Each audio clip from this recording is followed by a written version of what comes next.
Om Sahana Vavatu Sahano Bhunaktu Sahaviryam Karavavahai Tejasvina Vadhitamastu Ma Vidvishavahai.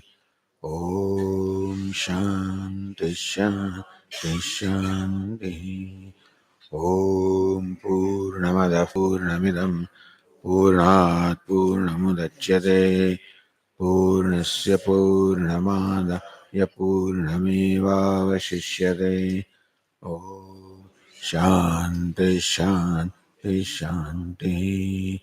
Shruti Smriti Purananam Alayam Karunalayam Namami Bhagavat Padam Shankaram Loka Shankaram Shankaram Shankaracharyam Keshavam Badarayanam Sutrabhashyakrtau Vande Bhagavantau Punah Punah Ishvaro Gururatmeti Murti Bheda Vibhagine Vyomavatyapta Dehaya Dakshinamurte.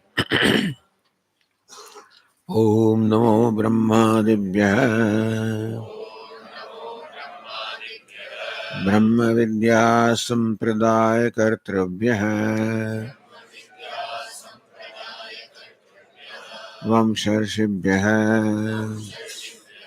Mahadbhya Namo Gurubhya.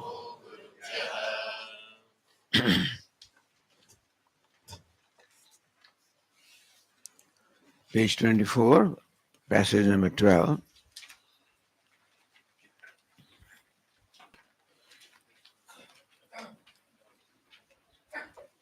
Sayatha Saindavakhilyaha Udake Prastaha Udakameva Anuviriyeta Nahasya Udgrahanaya Iva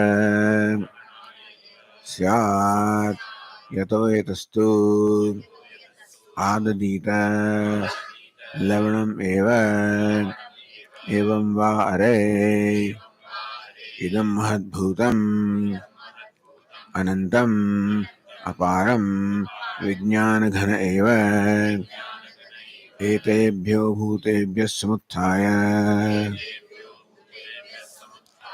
Tani Eva Anuvinashyate Na Pretya Sanya Asti Ityare Bravimi Iti Hovachi Agnivalkyaha.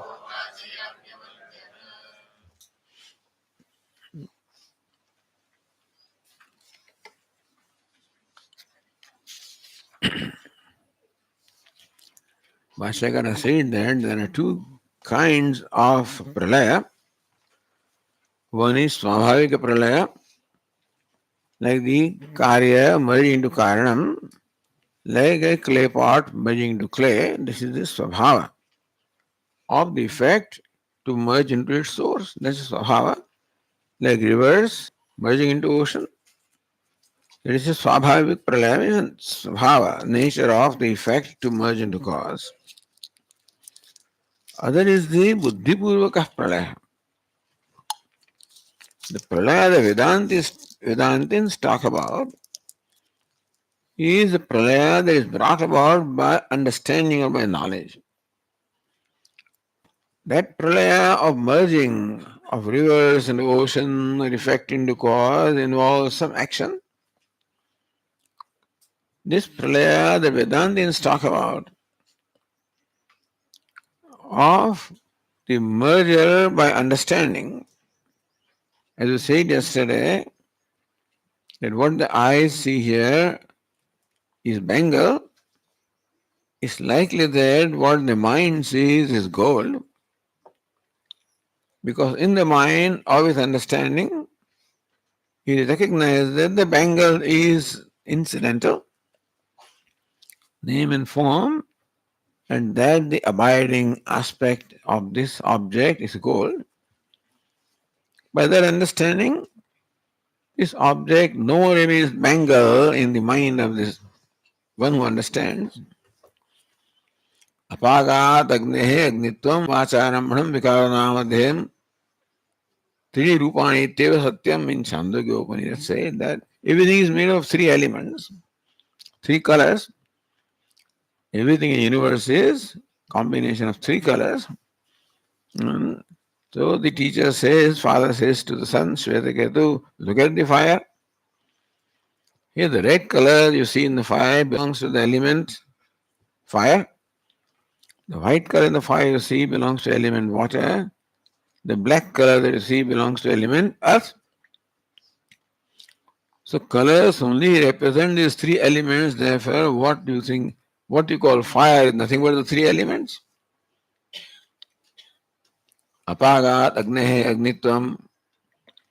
When you see it this way, the fire loses its fireness. Meaning, formerly when you saw this object, it created in you the concept of fire. With this understanding now, it creates the concept of three colors. Formerly, when you saw this object, it created the concept of bangle. With understanding now, it changes and creates the concept of gold. This is also pralaya. That the bangle is merged into gold without doing anything. One is melting this bangle to gold, other is recognizing that even when it is bangle, in reality, it is nothing but gold. Second kind of merger, buddhi purvakaha pralaya. So that's a pralaya or the dissolution by way of because of the understanding or because of knowledge. So that is what Vedanta is. You don't have to do anything. You don't have to do anything with the world to destroy it. Just recognize even when names and forms are there, names and forms and activity. Nama, Rupa and Kriya. That's how everything can be understood. Every object has a name and form and a function. And all of this is nothing but asti, bhati, priyam. Now that is recognized as in the mind. Then we reduce everything to asti, bhati, priyam. And this can be practiced. While the eyes are watching a name and form, the mind recognizes that what is the content is just existence, awareness, ananda.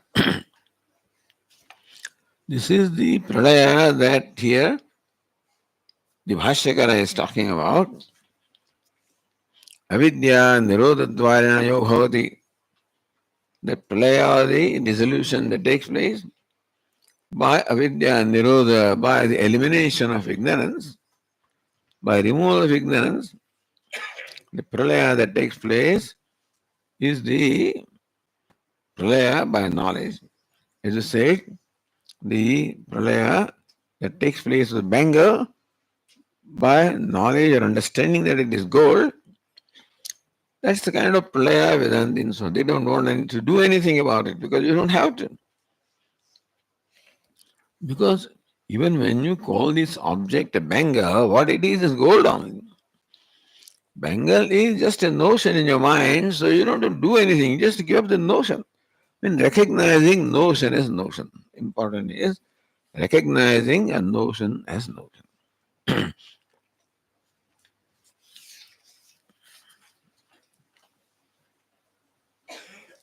Therefore, an example is given here. So, yatha saindavakilya udakai prastaha. Just as a lump of salt, when it is dropped in water, udakameva anuviliyeta, it dissolves into water. When lump of salt is dropped in water, it dissolves into water. Why is it so? Why does this lump of salt dissolve in water? Because lump of salt is nothing but water. Had there been something else, it did not dissolve. Put this bangle in the water, it won't dissolve. Well, Bengal is something different from water. A lump of salt dissolves in water because even when it appears to be a lump, in reality it is nothing but water.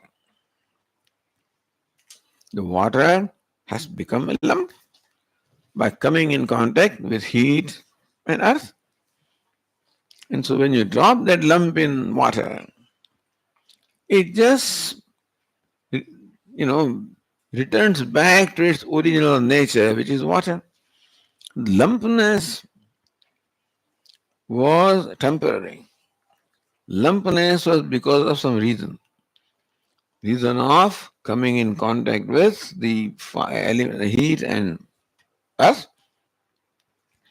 So as though that water got separated from the vast water of ocean, that little quantity of water got separated from ocean, became lump and had now the individuality that I am a lump. It can feel proud that I am something, or it can feel miserable that I am nothing because I is a lump. What is ocean? Look at that. Who am I? So becoming lump or individual is the cause of all our complexes and all our sorrow. To that you can add man and woman and father and mother and this and that. Basically, I am a lump and individual. Then you can add individual, father I am, mother I am, son I am, successful I am, whatever, X, Y, Z. Understand that each of these conclusion about me is the potential cause of unhappiness. The conclusion that I am father can be a cause of unhappiness. Conclusion that I am mother can be a cause of unhappiness. I told you earlier, Swami says this man remembers his son, 18-year-old young man with a broad chest, dropped out from the school, riding a motorbike which he managed to get from his father. His, he doesn't button his shirt so that his vast chest can be seen. He's wearing a golden chain given by his mother and a motorbike from which he removed the silencer. So when father remembers his son, he has blood pressure. So just being father can be cause of sorrow. You know what I'm saying? Doesn't be anything. Being so and so is the cause of sorrow. And thus, this is called lump. Ocean water becomes a lump, meaning that attains a sense of separatedness, sense of individuality, and it can feel proud that, oh, I'm bigger than the other lump and so on and so forth. As long as a poor thing does not look at the ocean and recognize what its true nature is. Sayatha Saindavakilyah Udake Prastha Udakam Eva Anudiliyata, because even when it is lump, in reality is nothing but the water solidified into lump, understand? That's the reason why when it's put in water, it dissolves. Had the lump possessed anything other than water, then that part would remain. The fact that the lump completely dissolves in water means that even when it is lump, it is nothing but water. Isn't it? Otherwise, suppose you put a gold coin or something, that part will remain. But since it is nothing but water, it dissolves in water. So even when it looks like a lump, it is water. Swamiji, now go ahead, proceed further. But we all like a lump. I am a lump. Swami so and so is a lump. I can feel proud that I'm sitting here and you're sitting there and stuff like that, all this. But Basically, a lump is a lump, regardless of this much or that, whatever. With reference to ocean, it is insignificantly small. Therefore, I never become free from the sense of insignificance. That I'm insignificant, I never become free from that notion. And regardless of what I do, I can add a few things in my lumpness. I can add a few ornaments there, a few clothes there, and a few other things, to look better than other lump. I can do various things to myself. Regardless of what, a lumpness will never go. And therefore, the sadness that arose from the idea of lumpness will never go, regardless of what I do with the lump. That's how life is, by the way. That a less wealthy person becomes wealthy, a less known person becomes well known. Thus, we change ourselves to become successful. But a wealthy person also is nothing but a little bigger lump. Regardless of what I do, I can never become free from the idea of lumpness or individuality or separateness or smallness. Is it not so?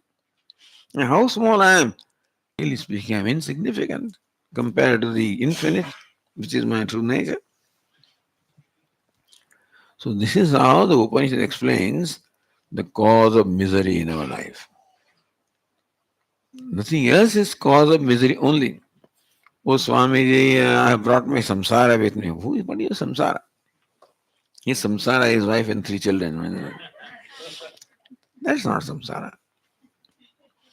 It may have become samsara, but then what is samsara is not out there. Samsara is my notion of being a lump, being an individual. And as an individual, I try to become bigger and better and stronger and all kinds of things I do in order to feel good about myself. And that may happen for a while when I do better than others and I'm back to where I was. So thus Upanishad explains that being a lump, which means I am small and I am separate from the ocean, separate from other lumps, and I am small and individual, is the cause of misery. To that you can add in if failed in past, and you can add other things onto that. But even if he passes and gets all secures all A's and he passes all exams and gets all kinds of award and so forth, but still the lumpiness does not go, understand? Poor human being does not realize what the true cause of his unhappiness is. He thinks that I'm unhappy because I don't look like someone else. I'm unhappy because I'm not as tall as someone else. I'm not as smart as someone else. Not as good looking as etc. etc. Even if I change and become better looking, smarter, this, that, the lumpiness will never go, the sense of insignificance will never go. The only way the lumpiness goes is when the lump is dropped back in water. Then all you find is salt from wherever you taste. You cannot find lump anymore because even when it was lump, it was not different from water. Had it been different from water, it would not have dissolved in water. Is it not so? If the lump was different from water, then like this one, put in water, it remains what it is, like Bengal. But the lump of salt it merges into water because even when it is lump, in reality, it is water. Is it not so? That water, because of contact with the earth and heat, became a lump. Here, this cell, because of the contact with ignorance. So that is the idea here.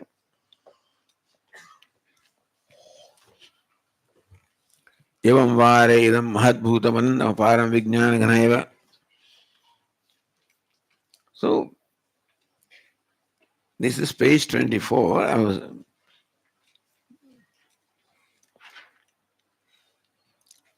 Look at the line number 23 on the page 24. Yatha ayam drishtantah, just as this illustration of dropping a lump into water. The lump dissolves into water, and then whenever you taste, it is only salt. The lump separate exists, the lump no more remains when it is dropped in water. It is source. What is water? Water is the source of lump. Because that very water, because of contact with heat and earth, became lump. When lump is dropped in water, it is dropped into its source, meaning that it becomes one with its source. Yatha ayam drishtantah evameva. Are Maitreyi idam mahatbhutam. So this mahatbhutam, mahat means great, infinite. Bhuta means reality, this infinite reality. Hey Maitreyi, what has happened to you is you become like a lump called Maitreyi. Was as though separated from the Mahatbhutam, the limitless being, avidya parichinna sati. So this is Vedanta's explanation of cause of sorrow. Every school of thought will give its own reason for the sorrow for human being, and they will then prescribe the means of removing their sorrow. But then most other people take the cause of sorrow as real. So the real cause out there because of which I am sad, and therefore I must do something there to become free from sadness. Or the cause is within me, I must do something within to become free from cause of sadness. The Vedanta says that sadness is not a reality about you, it is only a notion that is there in you because you think you are a lump. Therefore, avidya parichinna sati. So Maitreyi is compared to a lump. A lump separates from ocean. What is ocean? Limitless, boundless. Asmad mahato bhutat. This from this limitless being which is consciousness, the prajna, Maitreyi is as though separated. Here in case of the lump of salt, the separation is an objective reality. So we don't have to apply all the elements of the illustration to what is illustrated. In case of human being, the cause of separation from the limitless is avidya. Ignorance is the cause of the notion of separation. We can never become separated from limitless because that is called limitless, always inclusive. Meaning that even when we look upon ourselves as limited, we are not separate from limitless. You know the story of 10th man. Even when the 10th man thinks that the 10th man is lost, and I am not the 10th man, even then he is 10th man. That is most important. And so when I think that I am a lump, a limited one, separated, then also thank God that I remain the anantam, the boundless, limitless ocean of consciousness.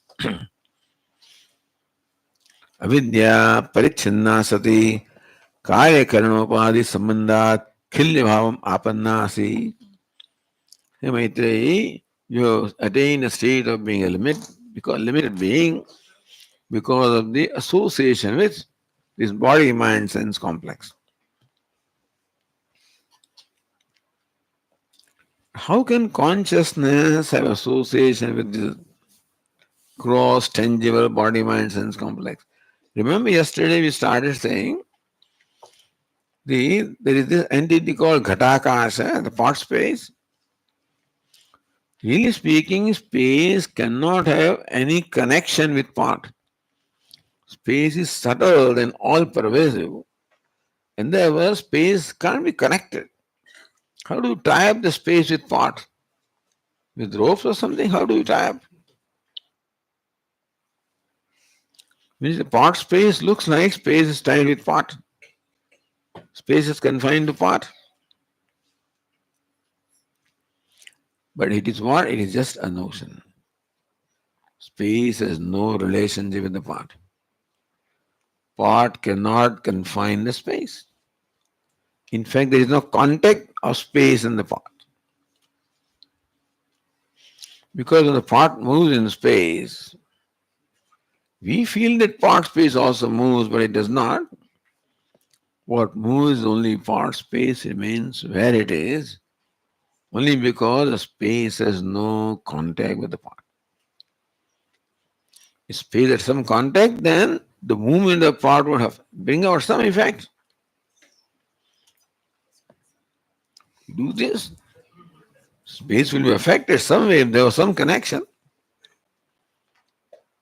But space is not affected anyway because there is no connection between the space and pot. Similarly, also no connection between consciousness, which is this in the place of space, with this pot, which is body sense complex, a pot, no connection.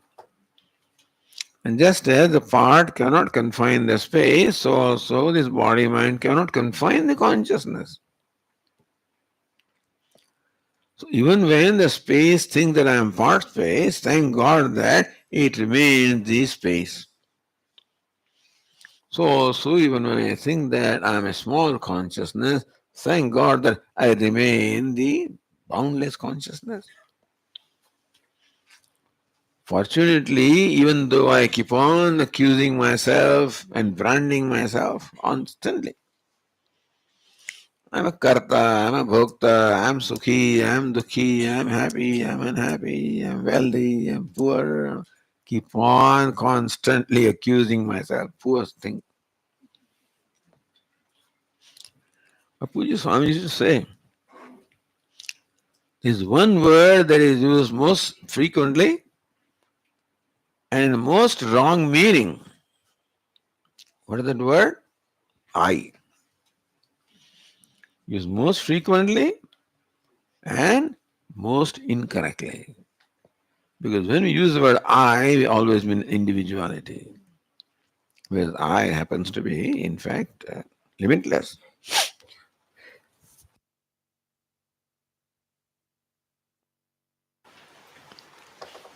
Therefore, says Yajnavalkya to Maitreyi that Karya, see on the page 25, first Karya Karana Upadhi Sambandhat. Karya, this body, gross body. Karana, subtle body. Karana means instrument with which we experience. This body is a container, is a seat for containing all these equipment. Organs of perception, organs of action, mind, they you need an office for your telephones, internet, this, that. Similarly also, this is alayam, this is just the container or the locus of this subtle body. Hey Maitreyi, on account of your association with this karya karna sanghata, meaning this complex of the gross and the subtle body. What is subtle body? Consists of mind, intellect, organs of perception, organs of action. How many elements are there in subtle body? Sukshma Sharira has how many elements? 70? 17, I know. I know you said 17, but anyway.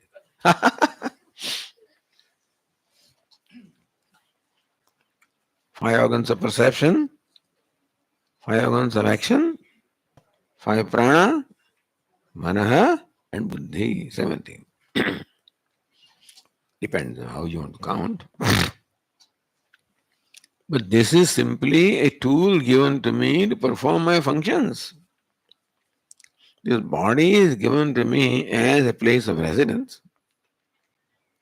And this subtle body, meaning the Sukshma Sharira, called Karana, the organs of perception, mind, intellect, they're all instruments given to me for interaction with the world. That's all. So do that. The unfortunate thing is that I am the body and I am the mind, I am the intellect. The problem is that I identify with that. Otherwise, this is a very beautiful thing Bhagavan has given us. Go to the world, function with this, do your job, make a contribution. But here, instead of becoming a contributor, I become a needy person because I'm a body and so small. Everything makes me so small and insignificant that I become a needy entity. Anyway, Martya, Janma Marana, Ashanaya, Vipasadi, Samsara, Dharmavati Asi. Hey Maitreyi, on account of identifying the body, you have as to become mortal because how long you are alive? As long as the body is. When the body dies, I also die, and therefore I'm a mortal being. Ashanaya, Pipasa, Janma Marana. They belong to what? Gross body. Ashanaya, Pipasa, hunger and thirst belong to what? To prana. Hunger and thirst belong to prana. Shoka and moha, gross delusion, sadness belongs to the mind. Hunger and thirst belong to prana. Old age and death belong to the gross body. And grief and sadness belong to the mind. So this is what Maitreyi you have become. You who in reality are the nature of ocean or boundless consciousness, who has been given this upadhi for functioning, well, you have done the impossible thing, and that is identify with this and brand yourself as a limited entity, limited by the body, the mind, sense organs. Narupa Karyatmika, you have become a name and form and function. You said yesterday everything can be classified as name and form and function. That's I'm a name and form and function. Amushya Anvaya Ahamiti. I'm the daughter of so and so, Maitreyi. This is what you have become? I'm a daughter of so I am Swamiji, no? This body is the daughter of so and so. You, the conscious, not a daughter of so and so. Amushya Anvaya Ahamiti. Thus you have become like a lump of salt. This is the lump of salt. Individual. Sakilya bhava. So this is how the example of lump of salt is explained by Vashyakara as to how that ocean feels a lump of salt because of the association with heat and earth. So also the limitless consciousness in place of ocean feels like lump of consciousness, like a spark of consciousness, like a little conscious being on account of its association with the gross and subtle bodies.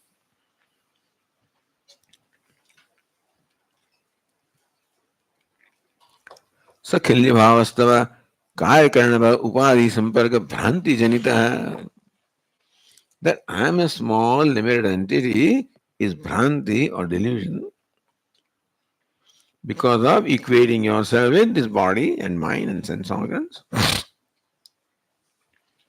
So this is the state. Now what do we need to do? Drop that back into the simple thing is lump is drop back into the ocean water. So drop Maitreyi back into ocean of consciousness. Is it not so? The example is that the lump of salt is dropped into water. So it becomes water. Now, Maitreyi is lump of consciousness, and therefore she should be dropped in the ocean of consciousness. Yes, that is how it is. Except matter of dropping is different. Dropping in case of the lump of is an action. Maitreyi is not to be dropped in ocean as an action. So that is where the similarity of the illustration illustrated are different. In every way, they are not equal.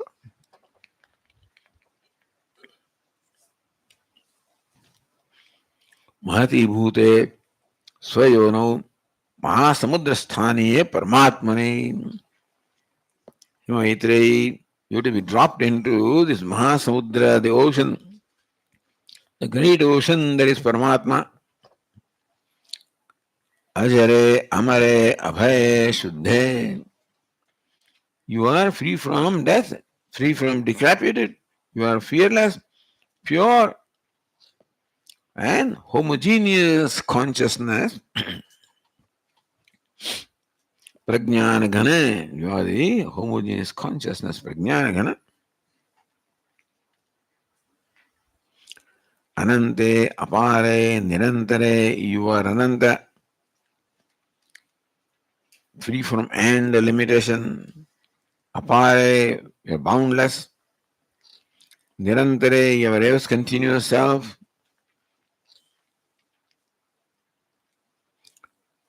अविद्याजनित भ्रांति भेद वर्जिते प्रवेशितः.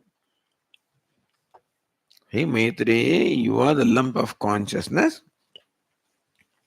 You have to be dropped into the ocean of consciousness. That's all. How do you, Swamiji, should I dive into the ocean of consciousness? What should I do? You say the lump is dropped into the water. How does this lump of consciousness, how is it dropped in the ocean of consciousness? Is not an action. Is by recognizing that the lumpness is a notion and the reality about me is gone. Is by knowledge that this happens. So that is an example of actual dropping. Here there is no dropping involved, but Maitreyi made to merge into the ocean of consciousness is Maitreyi made to understand that, hey Maitreyi, even when you think that you are a small limited entity, in fact, you are that boundless consciousness. You and I are all Maitreyi, by the way. Yajnavalkya is studying to Maitreyi, he's studying us also. Maitreyi was a woman, that doesn't matter. He's an individual, human being who has ignorance and therefore entertaining various notions, who is intelligent enough to recognize the nature of notion as notion. That one intelligence we should have. And we have. So this is notion. Bengal is a notion. The reality is gold. So also the smallness, limitedness, lumpness is a notion. And vastness is a reality.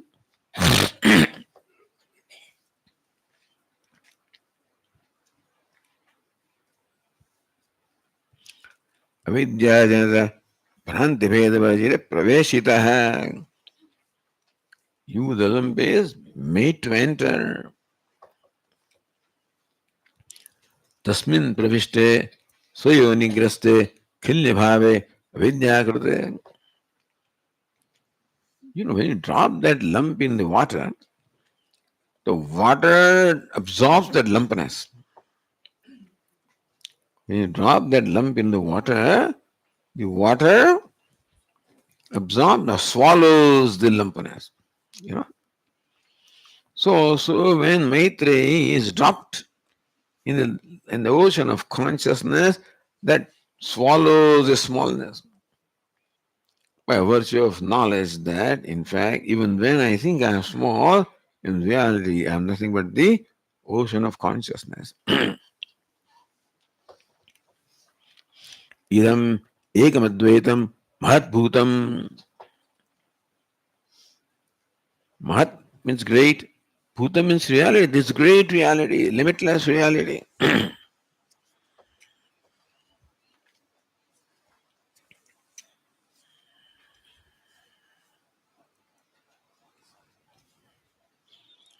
Anantam aparam vijnana gana. Anandam without limitation, aparam without the boundaries, vijnana gana, nothing but the pure consciousness.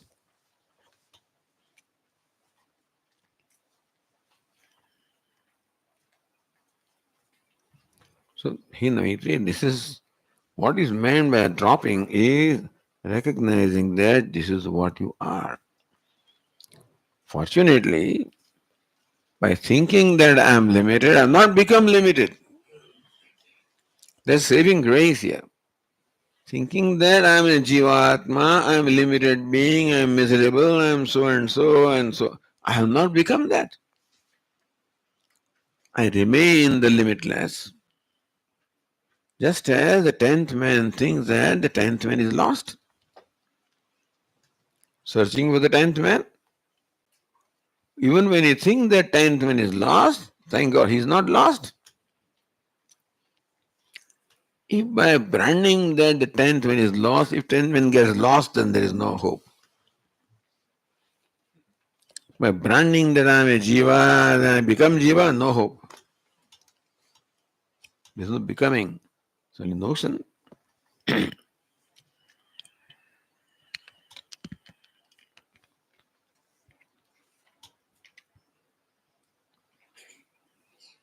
Now if you look at the line number 14 on this page 25,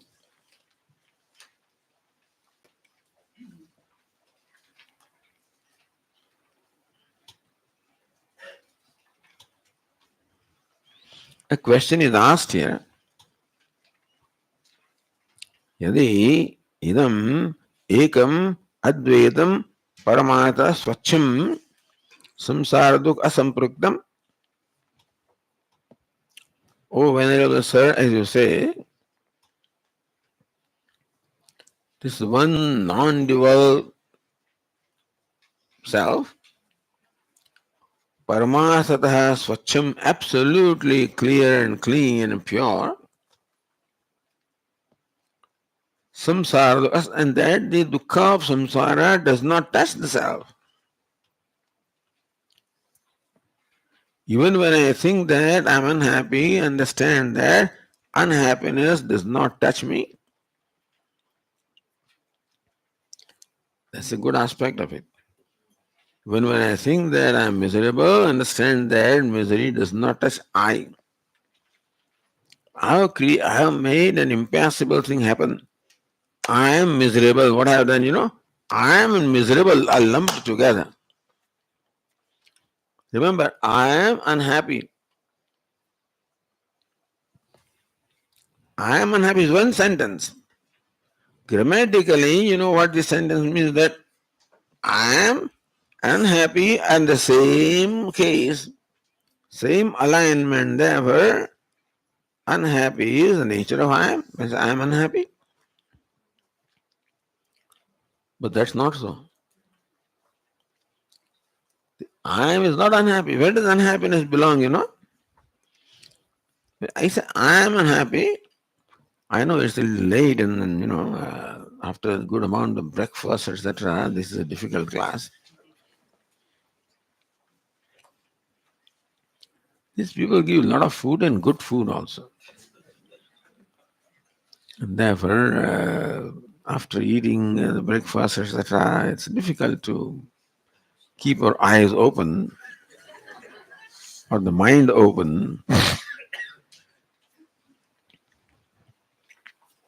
And I'm asking somewhat difficult questions also. I say, I am unhappy.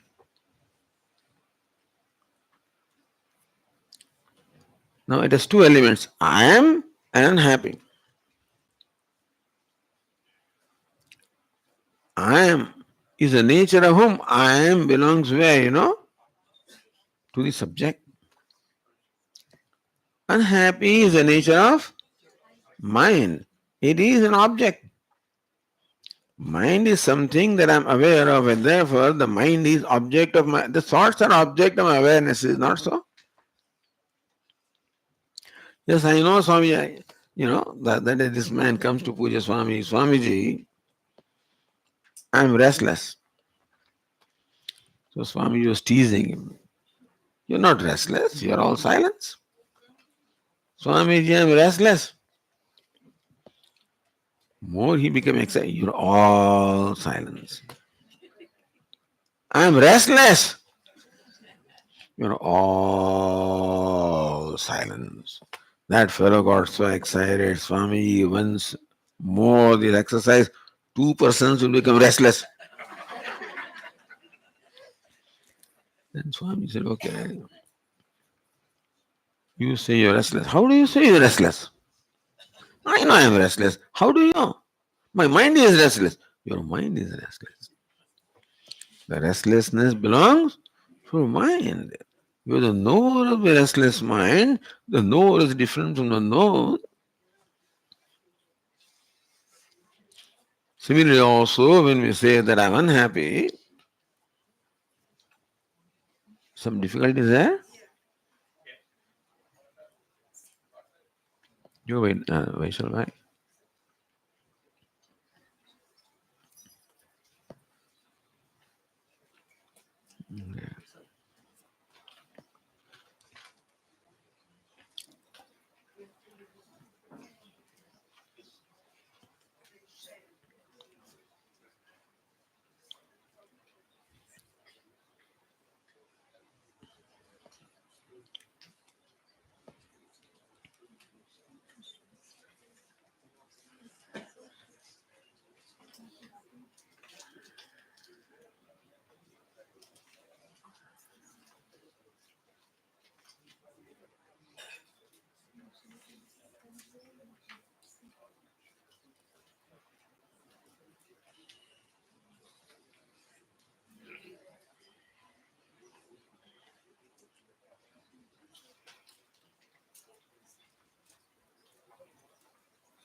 Om Namah Shivaya. Om Namah Shivaya.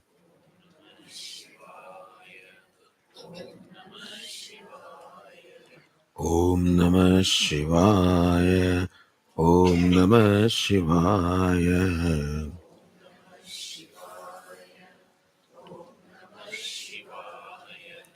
Om Namah Shivaya. Om Namah Shivaya.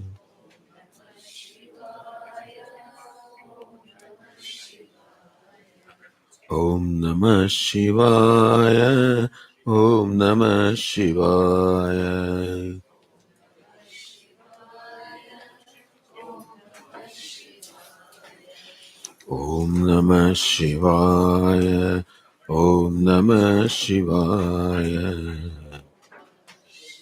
Shivaya. Om Namah Shivaya. Om Namah Shivaya. Om Namah Shivaya. Om Namah Shivaya.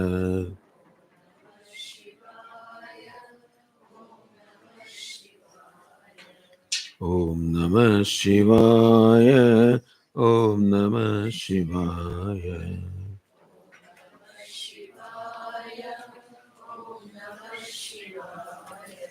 Om Namah Shivaya.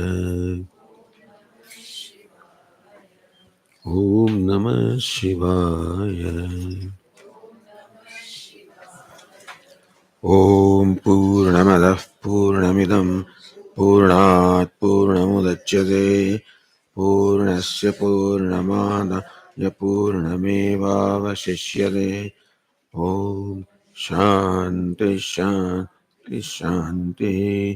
Shankaram Shankaracharyam Keshavam Badarayanam Sutra Bhashya Kritau Vande Bhagavantau Punah Punah. ईश्वरो गुरुरात्मेति मूर्तिभेदविभागिने व्योमवद्व्याप्तदेहाय दक्षिणामूर्तये नमः। ॐ शान्ति शान्ति शान्तिः। हरि ओम नमः। हरि ओम।